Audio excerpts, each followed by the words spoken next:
So we are reading from Srimad Bhagavatam, Canto 10, Chapter 15, the killing of Dhenuka, the ass demon, texts 7 and 8. 7 does not have a purport, so I will read the text 7 and its translation, and then we will together do verse 8.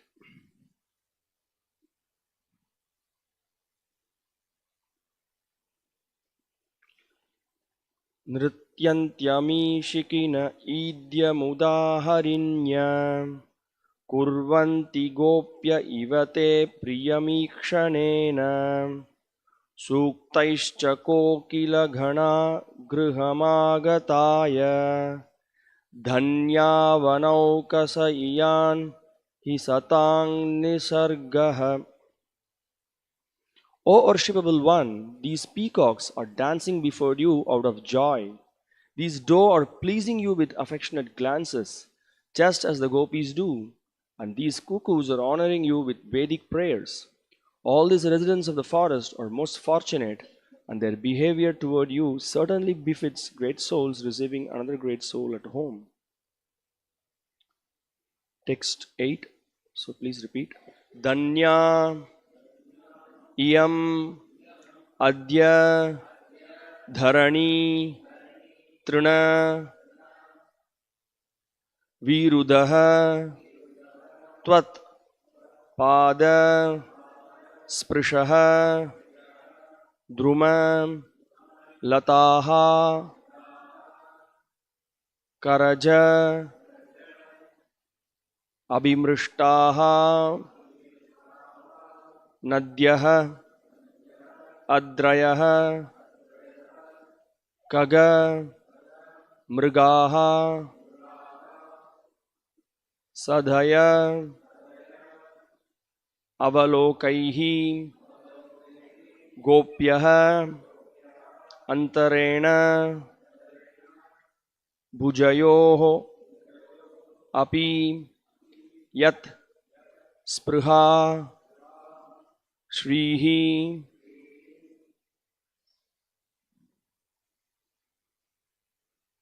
Danyeyamadyadharani Trinavirudastvat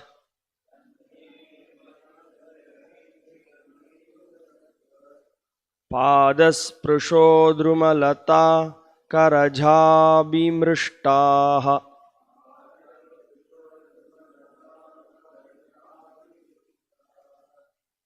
Nadyodrayah Kagamriga Sadayavalokair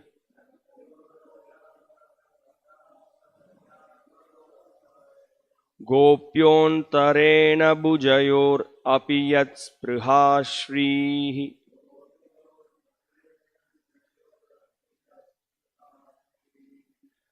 Danyeyamadyadharani Trinavirudhastvat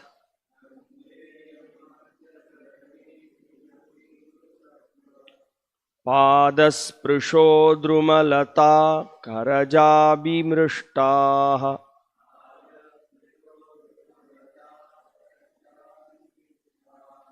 Nadyodrayah Kagamriga Sadayavalokair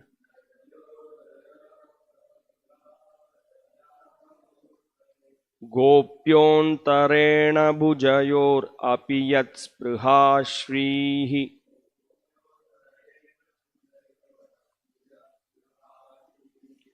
Danyeyamadyadharani Trinavirudhastvat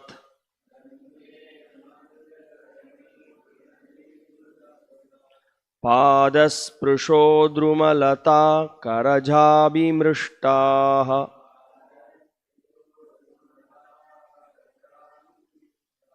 Nadyodrayah Kagamriga Sadayavalokair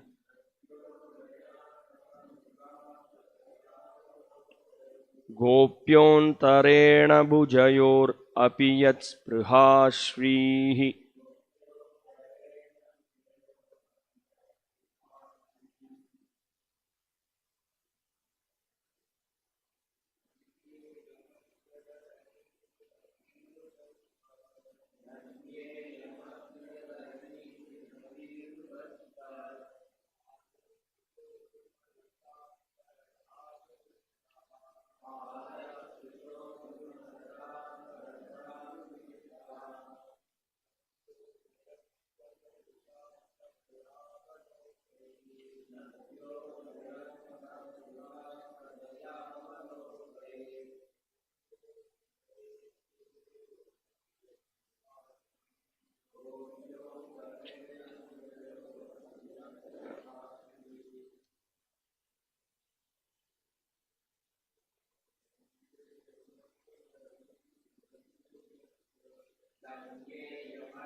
Mataji's.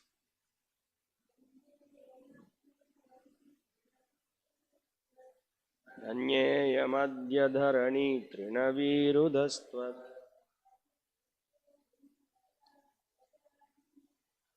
Padasprushobhumalatakarajabhimrishtaha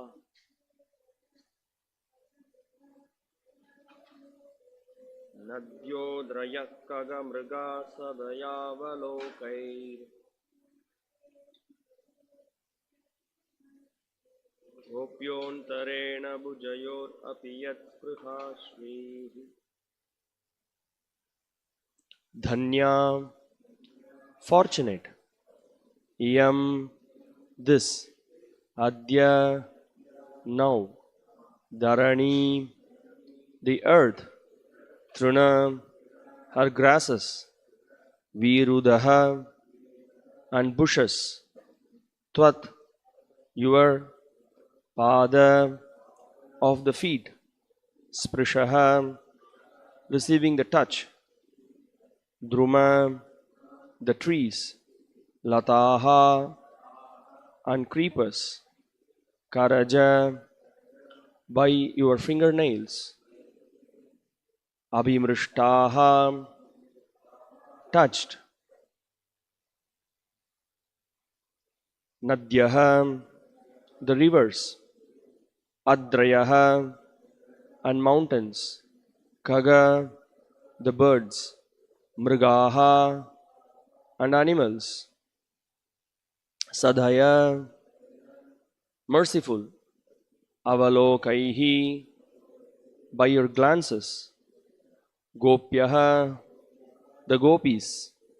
Antarena, in between. Bhujayoho, your two arms. Api, indeed. Yat, for which. Spriha, maintains the desire. Shrihi, the goddess of fortune. Translation and purport by the disciples of His Divine Grace, A.C. Bhaktivedanta Swami Srila Prabhupada. Translation.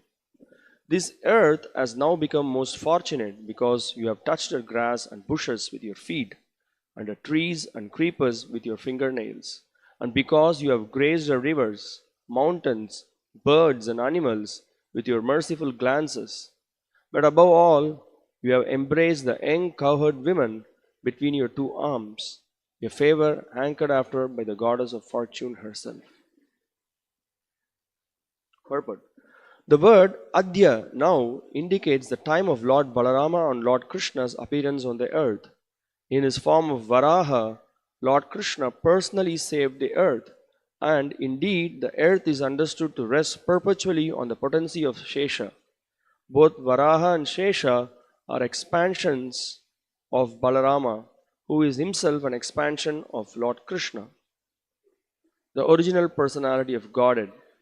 Lord Kṛṣṇa's statement that this earth has now become most fortunate, Dhanyeyam Adya Dharani, indicates that nothing can equal the blessings of the Supreme Personality of Godhead in his personal form as Kṛṣṇa, appearing simultaneously with his plenary expansion Balarama. The compound word Karajhabi Mrishtaha, touched by your fingernails, indicates that as Kṛṣṇa and Balarama would move through the forest, they would pick fruits and flowers from the trees, bushes and creepers, and use this paraphernalia in their pleasure pastimes. Sometimes they would break leaves of the plants and use them with the flowers to decorate their bodies. Kṛṣṇa and Balarama would glance lovingly and mercifully at all the rivers, hills, and creatures in Vrindavan, but the blessing received by the gopis being embraced directly between the Lord's arms was the supreme benediction, desired even by the goddess of fortune herself. The goddess of fortune who lives in Vaikunta on the chest of Lord Narayana once desired to be embraced on the chest of Sri Krishna, and thus she performed severe austerities to achieve this blessing. Sri Krishna informed her that her actual place was in Vaikunta and that it was not possible for her to dwell upon his chest in Vrindavana.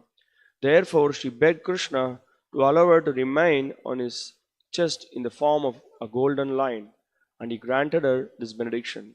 Srila Vishma Chakravarti Thakur recounts this incident from the Puranas. Namo Vishnu Padaya Krishna Preshtaya Bhutale Srimate Bhakti Vikasa Swaminiti Namine Namo Vishnu Padaya Krishna Preshtaya Bhutale Srimate Bhakti Vedanta Swaminiti Namine Namaste Saraswate Deve Gauravani Pracharine Nirvishesha Shunyavadi Paschatya Deshatarine Jaya Sri Krishna Chaitanya Prabhu Nityananda Sri Advaita Gadadhara Sri Vasadi Gaura Bhakta Vrinda Hare Krishna Krishna Krishna Hare Hare Hare Rama Rama Rama Hare Hare Dhanyeyam Adya Dharani Trinavirudhastvat Padasprisho Drumalata Karajhabi Mrishtaha Nadyo Draya Kagamriga Sadayavalokair Gopyontarena Bhujayor Apiyat Spriha Shrihi. This earth has now become most fortunate because you have touched her grass and bushes with your feet, and her trees and creepers with your fingernails, and because you have grazed her rivers, mountains, birds, and animals with your merciful glances. But above all, you have embraced the young cowherd women between your two arms, a favor hankered after by the goddess of fortune herself.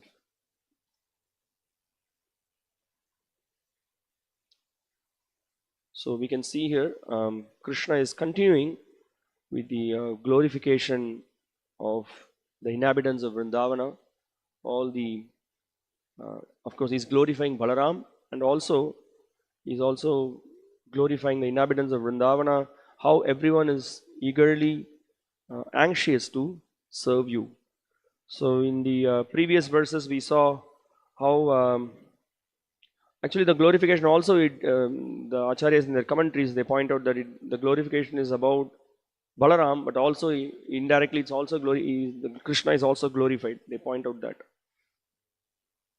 So we saw in the previous verses how the great sages as bees are glorifying the Supreme Lord of his great qualities, and how they are simply satisfied by glorifying the Lord. And then in the verse number 7, we see very interesting. It's pointed out that the peacocks are dancing before you. So Nrityanti Amishikina Idhya. And then out of great joy, he's pointing out that the doors are pleasing you with affectionate glances. So when the Lord is moving in the forest, Krishna and Balaram, so the peacocks are immediately seeing him. They start dancing him. They are welcoming him by dancing, and then the doors are actually, they are giving very affectionate glances, and the doors are also compared to the gopis here, and also the cuckoos. They are honoring the Lord with Vedic prayers. I mean, there a beautiful sound that's being compared to the Vedic prayers that they are offering, welcoming the Lord. So in that way, all the residents of the forest become the most fortunate, and it is nicely compared here. It's the comparison given here is that Dhanya Vanaukasa Iyanhi Satam Nisargaha. So it's pointed out that any great person or any well-mannered, well-behaved, cultured person, this is how they receive the guests. So in the Chaitanya Bhagavatam, there is a quote which speaks from, actually this is a reference from Mahabharata, which is mentioned that whenever any guest who comes to our house, we may not be very rich, or we may not have all the opulence of the world, but at least it is mentioned that we should with a smiling face, that's mentioned here is affectionate glance, and then with pleasing words, and then here it is mentioned that the peacocks are dancing. So these 4 items are mentioned, that dancing, pleasing words, offering them a mat to sit, and then, bare minimal, whatever. Actually, one of the purports in the Bhagavatam, well, maybe in the Prithu Maharaj section somewhere, it is mentioned that that how when anybody, any guest comes to house, even if you do not have anything, with folded hands you can welcome them, and then you can say pleasing words. Sometimes we can see, we all have experience. Recently we were in the marathon, we were out. When we go out distributing books, sometimes we knock at someone's house. So there are different kinds of glances, and the person comes in. Maybe the wife from the side gives a kind of a glance that we are kicked out of the house. Or sometimes they so nicely welcome. There is so much of pleasing words being spoken, and they offer us seat, and then almost they worship us. In another place they kick us out. But the point here that we are trying to discuss is that when someone walks into the house, it's very important that we please the Lord. Now we can see here the pure devotees of the Lord, the inhabitants of the Vrindavan, how they are so pleased when Kṛṣṇa and Balaram were walking in the forest. That's the whole point. No, this is from the first verse we are seeing how the inhabitants of Braja, they are so happy to be in the association of the Lord, to have his darshan, to hear from him, to participate in his pastimes. They are completely pleased. They know that this is the perfection of life. In the previous verse, just we saw how the bees Gayanta Adi Purushanupatam Bhajante. That's what they are doing. They are constantly glorifying the Lord by the choicest of words. They are just very happy. They are completely satisfied doing that. So that we see here. So this is also a lesson that we learn, that when someone walks in any senior, even for that matter, anybody who walks into the house, at least with pleasing words, that culture is almost lost now. Nobody wants to even if nothing is there. You can see even now today you can see cultured people. They'll ask you, do you want some water? They may say politely after you get out of the house, but it's a different thing. But the culture is there, because that's a tradition. But those things are almost lost now. Nobody knows that. Specifically the younger generation have no clue about these things. So by studying Bhagavatam, so much we learn about the culture, how we can practice, and how it is very pleasing as well. So that we see here. Now, so we can see here how the cuckoos, the peacocks, and then the doves, how they are very happily welcoming. So another point that I thought was, so this is a very nice thing that we do. Well, when any devotee that walks in, so what is the best way we receive him? So we have a big festival. Festival is what we all together chant Hare Kṛṣṇa with smiling face, with great happiness. We are receiving him, chanting Hare Kṛṣṇa. Devotees are dancing. So what are the best way we can receive a guest? So this is really the best way we receive, and that's what the inhabitants of Vrindavan are doing when Kṛṣṇa and Balaram are there. That's what they are doing. Now, so the next verse, today's verse, that where the commentary is explained. Again, this particular verse also points out how not only the earth, what are all the things mentioned here? Dhanyayam adya dharani. So dhanya means fortune, or it has become fortunate. What has become fortunate? Dharani. And then Trina Virudastvat, the grasses that has gone in the earth, that has become fortunate. Virudaha means the bushes, they have become fortunate. And then how they have become fortunate? Tvat pada sprisho. So by the touch of the Lord's lotus feet. So this is the beauty. So by the touch of the Lord's lotus feet, they have become fortunate. Drumalataha. So Druma here refers to the trees, and then Lataha refers to the creepers. Bhakti Lata, we have heard this, the creeper, Bhakti creeper. So Druma, the trees, Lataha, the creepers, they have become fortunate. How they have become fortunate? Karaja Abhimrishtaha. So the Lord with his Kara is the hand, or it is also the fingers. So the nails born from that. So the Lord sometimes touches the creepers or the trees with that. And they are in great ecstasy by the touch of the Lord, by the touch of the Lord's nails. And it is mentioned that sometimes the Lord in the newly born leaves, or sometimes he draws something, he writes something. It's also, the Acharyas are mentioning that. Karaja. So they are completely ecstatic by that. Then it is explained that Nadyaha Adrayaha. So Nadya here refers to the rivers. So what the Lord does, he immediately looks at the rivers and the mountains. He just glances at them. Sada avalokairi, that is being mentioned here. So by the glance, and what kind of a glance? The glance is a merciful glance. The Lord is so pleased, so happy that everyone is trying to give him enjoyment. So he's very pleased. Drayaha kagamrigaha sada avalokair gopyontarena bhujayor apiyat spriha shrihi. So then it is mentioned here that, and the Lord, what he does, he embraces with the two arms.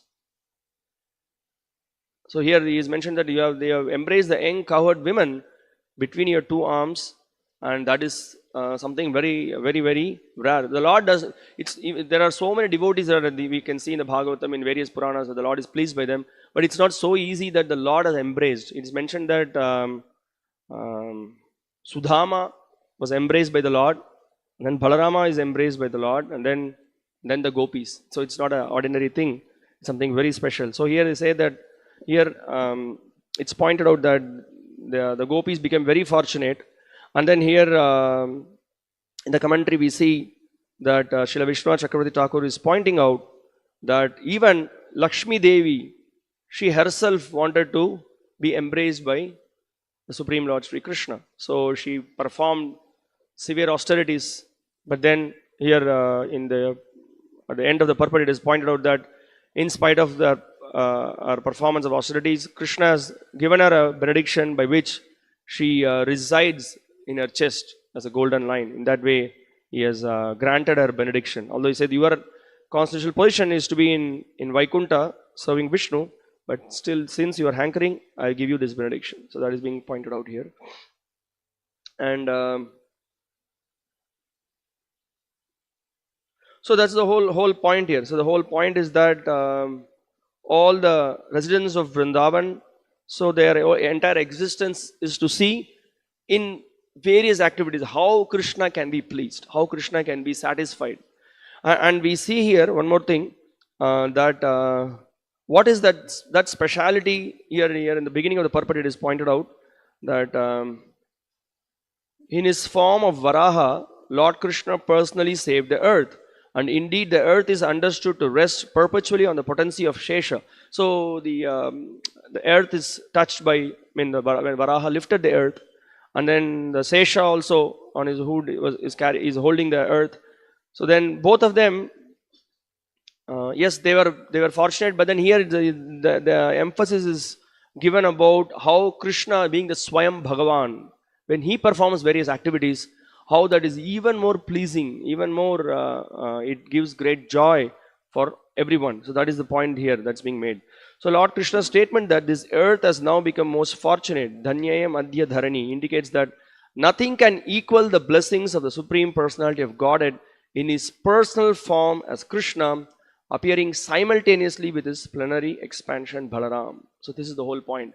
So here also this verse, indirectly it points out that Krishna is Swayam Bhagavan. He is the cause of all causes. From him, all expansions come about. He is Avatari, and all others are avatars. So that's being one of the point to be taken. And we see here that also, we can see in the Bhagavatam, one of the very important things of the Srimad Bhagavatam is very clearly establishes Krishna's unique position of how he is avatari. Ete chamsa kalapumsa Krishnastu Bhagavan Swayam Indrari Vyakulam Lokan Mrdayanti Yuge Yuge. So the Lord, he appears to destroy the enemies of Indra. And he is Swayam Bhagavan, that is being mentioned. And we can see here that in various incarnations, the Lord performed pastimes with Mother Earth, but she is completely pleased when the Lord, with his lotus feet, touched went to different places and touched, and then he performed activities. So that's being mentioned. And we can even see in one of the prayers by Kaliya, the wives of the Kaliya, they say that we can't understand what kind of mercy our husband has got. How to understand this? There are so many great yogis, great tapasvis, jnanis, so many of them are performing austerities. They are trying to meditate on you. But this Kaliya was the Lord danced on his feet. His lotus feet touched his head. So the wives of the Kali are offering prayers. How do we understand that? What a great fortune it is. And then we can see in the upcoming chapters also, in different chapters, we can see how when Krishna moves around, how various trees and plants and creepers, and how they are ready to serve the Lord, how they are ready to please the Lord, and how by the touch of the Lord's lotus feet they become pleased. So that is also being mentioned. And when we look at this verse, one more thing that can come to our mind is that it is mentioned, as we at the beginning discussed, that Sadayava Lokaihi. Sadayava Lokaihi here means that the Lord's merciful glance. So Kunti Maharani in her prayers, she is also pointing out the same thing, how by the Lord's glance everything becomes auspicious. Yeah, so she points out that Neyam Shobhishyate Tatra Yate Dhanim Gadadhara Tvat Padair Ankita Bhati Swalakshana Vilakshitaihi. So she points out that this entire kingdom, by the impressions of the Lord's lotus feet, it has become flourishing, it has become auspicious. The whole the Pandavas' kingdom became auspicious. She says, she recognizes that because Krishna walked with them, he moved with them, and that is the cause of the auspiciousness. So that's what is being pointed out here also, that everything becomes auspicious by the presence of the Lord, by the presence of his by his presence, and also by his loving glances. Everything becomes completely auspicious. That is being pointed out here, that that word is being used here. What's that? Yeah.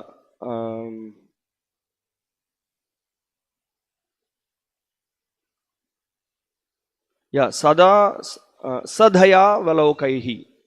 So here in the word to word it is mentioned, Sadhaya means that the merciful glance, the Lord's glance becomes, his glance is very merciful. So that's being pointed out here.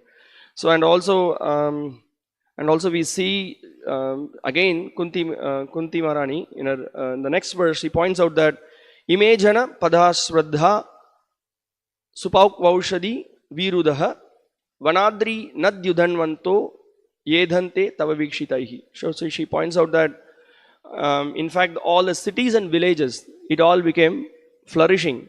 The herbs and the grains, it came in abundance, and the trees, they are bearing fruits. It's because of your glance. The rivers are flowing.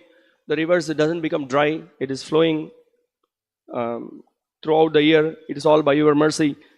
And then the hills are full of minerals. And it's also, that's the point. So she's pointing out that it's all because of the opulence that we see here. It's all because of your glance. So that's the whole point. So Srila Prabhupada, we can see in quite some of his lectures, in many of the purports, he says that the whole world can be flourishing. Everything can become very favorable to the normal way by which we can lead the life, if we cooperate with the wishes of the Lord. If we understand what is the system that the Lord has given, what is it that that is expected out of us, so then everything becomes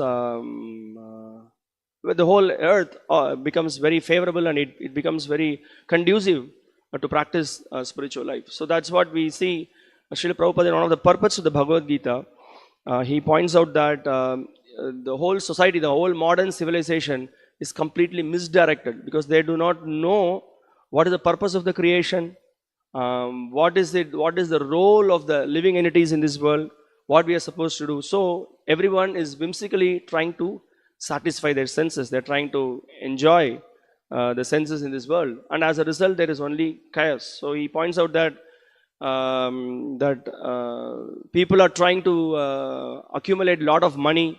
They're trying to accumulate a lot of assets, and you see, but they are not happy, because they are trying to they're trying to satisfy the senses, ignoring the Lord, the purpose of creation, what is their constitutional position. They have not understood it, but then that can not give them happiness. This is one of the purport to the Bhagavad Gita verse, where Krishna explains that how Sattvam Sanjayate Jnanam.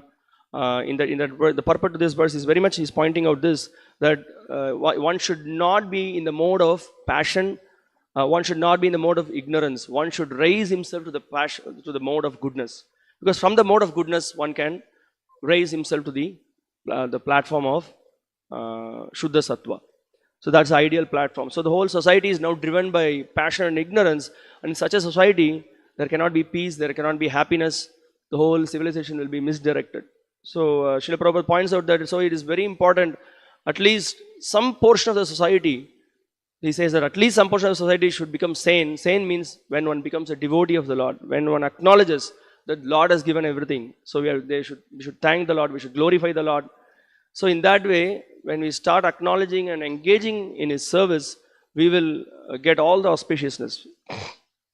And in that way, we will be able to please the Lord. So now we see here the inhabitants of the Vrindavan. So they are completely surcharged with great emotions, how to please the Lord. So that's, and we can see how they're expressing it. So they're expressing it in a great way. So we can see even the peacocks are dancing.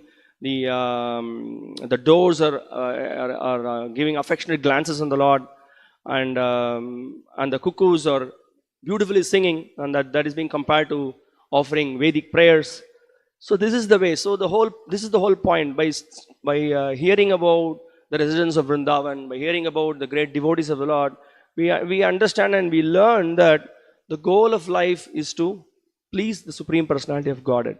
Because unless we raise ourselves to that stage, in the material world, however we try, whatever we try, it might appear like there is a little bit of happiness, but that's very flickering, that's very short-lived, and we will again become frustrated. So this is what Kṛṣṇa teaches in the Bhagavad Gita also. So there is a science of Kṛṣṇa consciousness. So what is this material world, who we are, what is the relationship with the Lord, what is the purpose of our existence. So this, once we begin to understand this science, then everything fits in. Otherwise, when we are completely in ignorance, all that we know is to try to satisfy our senses, try to exploit this world in the name of trying to enjoy the senses, and we'll become more and more frustrated, and at the end of the day, we will not be happy. So the Kṛṣṇa consciousness movement, as Srila Prabhupada used to say, is actually training people to become sane. That means becoming sane means coming out of the influence of the modes of ignorance and passion, and raising ourselves to the mode of goodness. And from the platform of goodness, one raises himself to the platform of pure goodness. And in that pure goodness, one can very happily engage in the service of the Lord. And also Srila Prabhupada points out that doesn't matter from whatever may be one's background, whatever may be one's condition and situation, by the potency of devotional service, by chanting the holy names of the Lord, by coming in touch with by hearing about Kṛṣṇa, the science of Kṛṣṇa consciousness, by honoring the prasadam of the Lord, whatever may be one's background, whatever may be one's situation, he can be elevated to the status of pure goodness. So this is the whole point. So that's why in the Hare Krishna movement, we have the whole program. The program is that the central activity of the movement is chanting and hearing about the Lord. And then all the activities are meant in such a way that we please the Lord. Then it could be, we are building temple for the Lord, we are distributing books, we are having so many public programs, the whole idea of everything, somehow or other, bring the conditioned souls to the lotus feet of the Lord. And in that, because that's the only thing that can give happiness. And then we can see by entering into the topics about the Lord and His various activities and His glorifications, we can see so much nectar and so much happiness is there. And we can see the great devotees of Vrindavan, they are experiencing this. And they are showing to the entire world that the real happiness is here. So in this way, we will be able to glorify and derive great happiness by engaging in devotional service. So that's what we see here. So to get how to get the as the verse here explains, sadhaya avalokaihi. So to get the glance of the Lord, the auspicious glance of the Lord, how we can get it? We can get that auspicious glance of the Lord only by the mercy of His pure devotee. By the mercy, because the pure devotee knows what is the Lord's intention, what the Lord wants, and by taking shelter of Him, means by following the instructions given by the pure devotee, we can raise ourselves from our conditioning and we also become instruments in the service of the Lord, and we also become the Lord's affectionate object. So we can see here all the residents of the Vrindavan are trying to please the Lord. Similarly, we can also become um, an instrument to please the Lord, and in that way our life becomes perfect. So I'll just stop here. If you have any questions or comments or any realizations. Yes, Prabhu.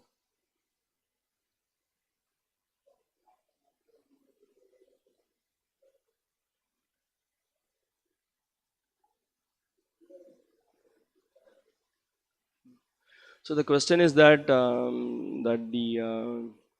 the trees, rivers, mountains, just by the Lord's glance, I mean, the Lord is satisfied. The Lord became happy, and also in turn, the mountains and the trees, they also became happy. But why Duryodhana?